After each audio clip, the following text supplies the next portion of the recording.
Le soleil se lève à peine sur cette commune de 800 habitants. Déjà devant son étal, Cindy Janot s'affaire avant l'arrivée des premiers clients. Ça vous ira, cher ami? Très bien. Il n'y a pas si longtemps, la jeune femme de 25 ans travaillait dans une poissonnerie de Biscarrosse avant d'ouvrir sa propre boutique à la campagne. Les achats sont différents et puis même on voit la différence de ce qu'on vend sur le bassin et de ce qu'on vend ici. Que ici on est beaucoup dans du dos, dans du filet que là-bas, quoi. Dans cette aventure, elle n'est pas toute seule. Son père, ancien maçon, a tout quitté pour l'accompagner et l'aider à recevoir des produits frais venus de la côte. Il vient un peu de la Cotinière, des Sables d'Olonne, de Brest, enfin un peu de La Rochelle. Et on est livré le matin de bonne heure. C'est magnifique. Les nouvelles clientes, comme Monique, sont séduites. C'est comme du cabillaud mais encore plus fin, j'ai du dodégle fin. Une poissonnerie à Saint-Séverin. Ah, ça là, j'y croyais pas.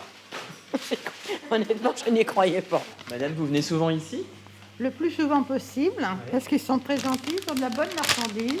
Un commerce qui sort de l'ordinaire, cette commune rurale met tout en œuvre pour dynamiser le centre-ville. Plusieurs nouvelles enseignes se sont implantées récemment. On est à l'écoute de toute opportunité. Dès que ça passe en mairie, on est un grand facilitateur de toute cette mise à disposition, soit de locaux, soit simplement de pouvoir mettre en relation deux personnes pour pouvoir faire aboutir tous les projets qui sont vraiment des beaux projets comme la poissonnerie. Le phare de la poissonnerie devrait continuer à interpeller les curieux. La gérante prévoit déjà d'ouvrir en journée continue à l'approche des fêtes de fin d'année.